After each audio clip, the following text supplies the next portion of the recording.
We're going to be talking about content workflows because most people struggle with coming up with a content workflow because they feel like they don't have the time. They are spending too much time on the gear, on the, well, I need this one more thing before I go and I'm able to do, blah, blah, blah.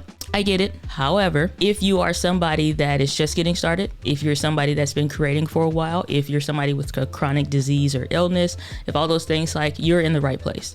Because at some point in my journey, I've met all of those things, and some of those things are still true for me. So if you have a chronic disease, it doesn't matter.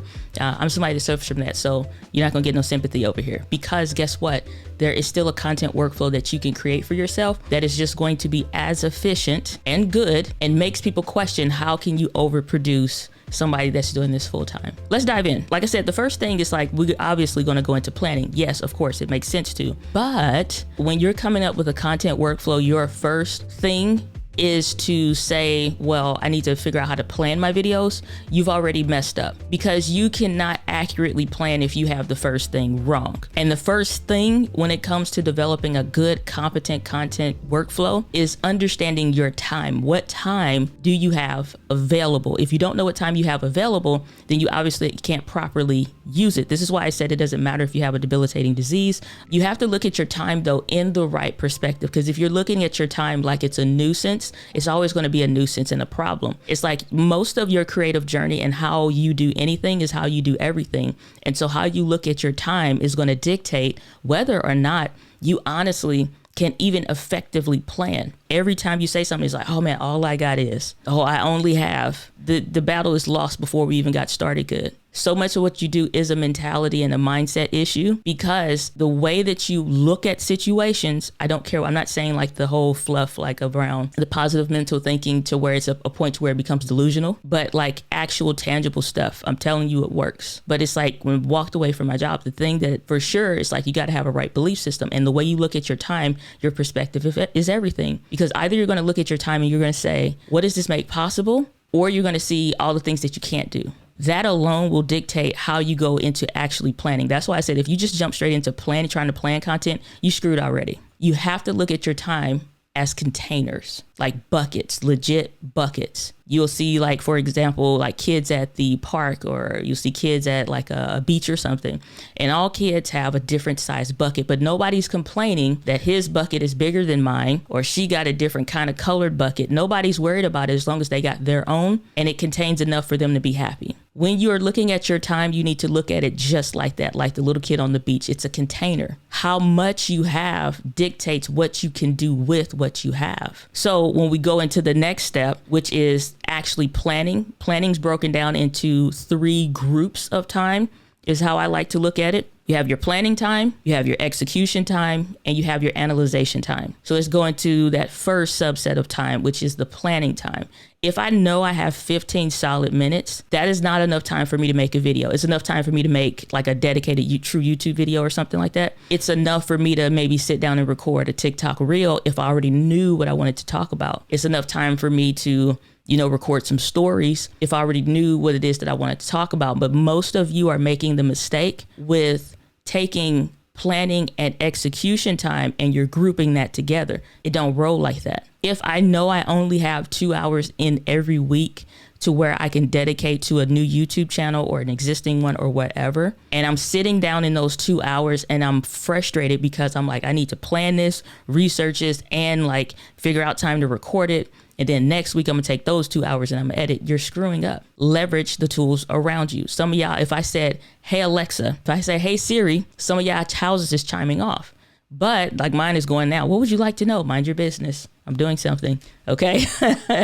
If you have one of those commandable options in your house, you can say, add a note, start the voice recorder, start a memo, or create a shortcut so that it does that for you. So when you're looking into your planning time, that includes the capturing the ideas and stuff too, because obviously that's probably all the time when you're in the bathroom, you're in the shower. And that's why having that stuff active like that is helpful to capture. So you can go back to it. If you're using Google Notes or Apple Notes, those are synonymously synced across any device. So it don't matter if I'm on my phone and you're on the toilet, by the time you come back in your office, you can pick up where you left back off at in your computer. That's how those work. If you're not leveraging Google Notes or Apple Notes, you need to. I use both. Both are great. And I love it just for that synchronization between the two.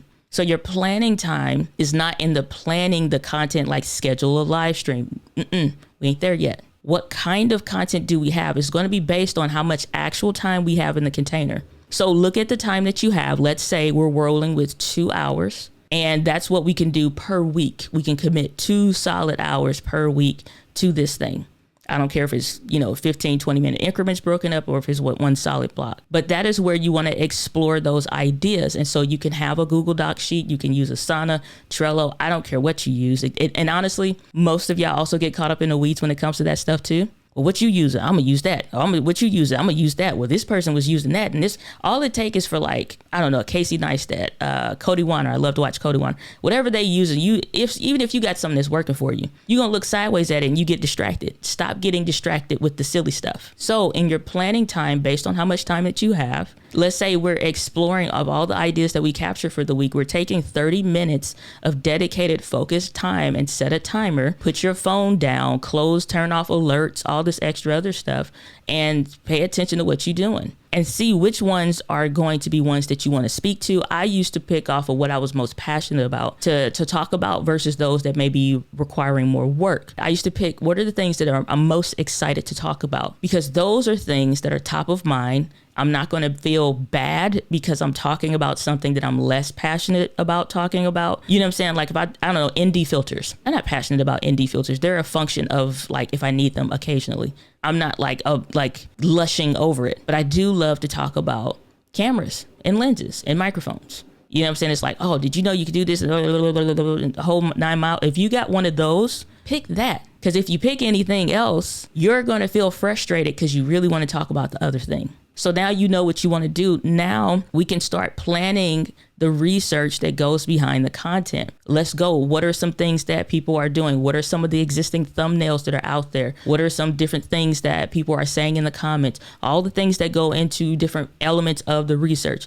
Not going to get into research today because that's a whole training in and of itself. So the research part of your videos, research. All right. Because now this gets into that second area of the time. Again, I said it was planning time, it's execution time, and it's analyzation time. So you just finished talking about planning. Now you're at the part to where you're ready to execute, because you're picking things that you're most interested in talking about, you're most excited about it. Now we're in the execution part of it. How you record your videos is everything of how you're able to edit it or even send it off to an editor. Your editors can help you with your content if you have one, or you probably have in your circles editors that could help you. Just ask them for help. What I would encourage you to do is, even if you have a picture of somebody or something to help make it easier for you to communicate as yourself on camera, have in mind when it comes to the communication side of things, have in mind your target audience.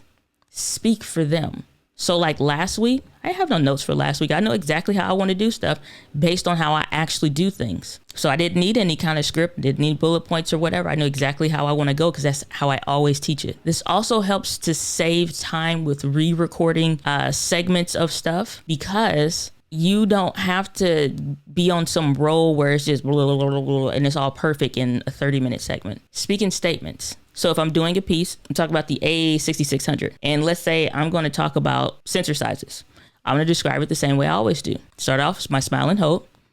I want to teach you about how sensor sizes work. You have micro 4/3. It's like a small if you're thinking about drive-through. And then you have a medium that's an APS-C sensor size, which is like your Sony A6600. And the smile and hold, and then I'm done. I don't need a script. I don't need to do whatever. All I do is make sure I have the energy for what I want to talk about. I'm obviously talking about things that I'm excited about or that I have an interest around. It's easy to pop off content like that, but in segments. So your workflow becomes easier because you're making it easier for you to edit, even if you're brand new and you know nothing about nothing. Recording in segments makes it easier, because if you run in and you just feel like you just on the ball, how easy is it for somebody that is the target audience to actually consume that? Smile and hold. I talked about this in a video that's already on the channel, but it's like the smile and hold method helps you when it comes to everything, because everything and how you record helps you with how you edit, helps you with faster editing times, even if you're brand new. So you can actually sit, record the content, say what you're going to say, take it into editing, but save yourself a lot of hell trying to cut in between a word or a breath and smush something else together with it. So the smile and hold method is this. When I first get ready to do something, I'm gonna smile and hold that smile for about a good 2 or 3 seconds. And then I'm gonna start talking. I don't wanna be looking up and starting to talk like at here, because at that point, when you're cutting, you don't leave any space in the in-between. Or a lot of you make the mistake when you're done saying something, you be like, so if you're gonna do full frame lenses, then that's what you wanna do. And your head goes down. We need to see that head going down if we're gonna have the audio. And most of you don't know how to do like J and L cuts in editing. So it's really no way to make that make sense. So you see like, y'all crap, I gotta leave that whole part on there. Or you feel like it's not, the whole piece is crap because that piece is in there. That little bit is in there where you kind of messed up. So far you have your planning time, you have your execution time. The third part of this is going to be your analyzation time. So executing is all the way going through the recording, editing, uploading, all the things that go into that. Again, I'm not getting into the whole YouTube sphere of things, but when it comes to the execution time, it's like you're good. Now we need to, we analyze. That means going through and looking at your analytics. We went into like YouTube analytics. There's a really good video on the channel talking about how to build your audience retention times. How to like keep people watching for longer and longer periods of times. The only goal that you honestly really need to have is to keep beating your last best. Learning how to analyze your content versus like, well, what's a good number, what you're supposed to go to? If I say, hit about 65 to 70% of the people that clicked on the video actually get to the end. You'll look at your stuff and say, oh, hell, I'm at 5, 8, 10% by the time people get to the end of the video. It's like, what's the point? I ain't never going to be able to do it. Again, like I said earlier, your mindset and perspective is everything on how you do this. Most people think what they're going to talk about is boring, yet and still you're interested in it and there's other people interested in it, right? Or you think you yourself are boring or the way that you're going to do it is boring, right? However, not necessarily. And the thing that keeps people's interest is literally whatever it is that you said the video topic was going to be around. So stop trying maybe some of these very, very, very, very early adopted versions of YouTube stuff that maybe used to work a long time ago and just don't work anymore, because you really need to understand you're really dealing with real people. Sometimes it's paying attention to the silent majorities versus the loud minorities. Sometimes you'll get 2, maybe 3 people commenting about something and you figure, oh man, 3 people said the same thing. It must be true. According to whom? Because all 3 of them could have been people that don't need to be on your channel to begin with. And you're analyzing things that people are saying just because they said something and nobody else didn't. Whereas most of the people may be fine with it, but those 3 people are just jerks. So the silent majority is like, they're not commenting, but the majority of people are actually watching, consuming, and liking your content. If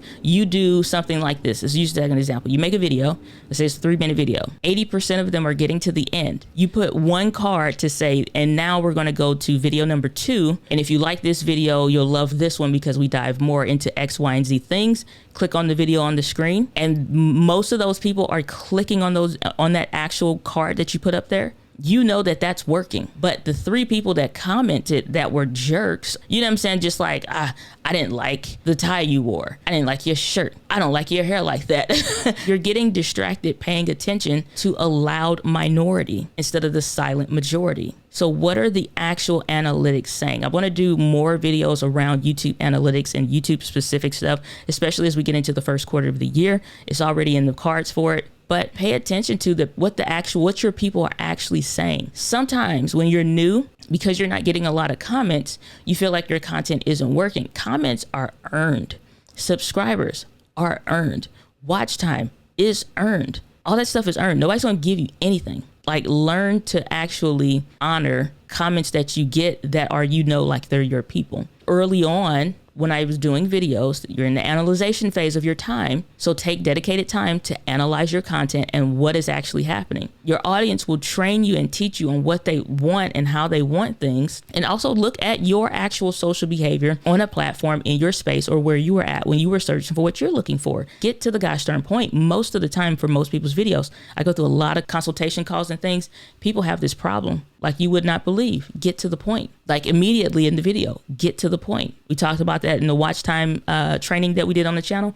Like for the video, watch it, please. It'll serve you well. When you're looking to analyze your content, After you've made some good stuff, let's say you got a good solid 30 videos, analyze your stuff. I'm not telling you to judge you harshly, but let's actually look at the data and what are your people saying. So sometimes it's learning to listen to the loud. No, it's not loud. Listen to the loud minority. It's ignoring the loud minority and learning to listen to the silent minority that you can find through your analytics. Last point here. Efficiency systems. Once you do everything else, it's always about efficiency. How can I refine my time or refine my process to be better? You've recorded enough content pieces probably to look at what you're doing and start being more efficient with what you're actually doing. You can find a way to be more efficient. It's always there. It could be in your editing. And if it's the editing that's taking longer time frames than you want, maybe it's keyboard shortcuts that you need to. It's a video on the channel on that. Maybe it's recording better. Maybe it's you've made it too complex. You trying to copy what somebody else is doing and what you see other people doing in their videos and you ain't there yet. Don't make 10-minute videos if you've never made a video before. Make 2 and 3 minute videos if you've never made a video before. Then start to, as you build up the catalog of content that you have, then make stuff longer. If you've never edited videos before, do not ever submit yourself to a 10-minute video, because if you got 20 and 30 minutes worth of content, that means you got to cut about 20 minutes out to get down to the actual root 10 minutes. And sometimes it may be you forget if like I used to have this problem, maybe refine how I was doing things. If I'm batch recording content once a month, I'm not good at batch recording content. By the time I come back around to it 2 weeks later to actually edit, I forgot all the things that I did in it. So I literally have to watch this video beginning to end. I said, this ain't working for me because it's taking me hellas to edit a video because I forget where the mistakes are, or I think I'm editing and it's good, and right at the end I mess up. And it's so much wrong with it that I'm just like, man, I'm spinning my wheels here, burning my own time. So what I started doing was, if I'm going to start recording videos, same day I'm going to I have in my time set aside a container for editing. I have a time container set aside just for editing, so I can go ahead and edit out those ums and whatnots or whatever, because it's top of mind. I remembered. I know exactly where it is because I just did it. But if you're waiting a month or whatever, then it's not helping. And sometimes batch recording ain't helping you neither. You cannot batch record content if you're not good at recording content already. Just do one video. It sounds good on YouTube. Don't batch record content if you're not good at doing one video. Perfect the one video in a sense of get really good at doing it, that your numbers of executions of doing it are repeatable. When a process becomes repeatable, at that point it's duplicatable. Now you have something that's worth duplicating. Most of y'all are trying to batch record stuff, and the first time around, what ain't a process that's worth duplicating. So be careful of that. That's a good way to waste your own time. Like I said, the efficiencies are there. It's just finding like, where am I like not liking what's happening with it all and like getting frustrated. And I'd be curious to know where that is for you, and just look at where can I be more efficient with that. It's always a way. It's always a way.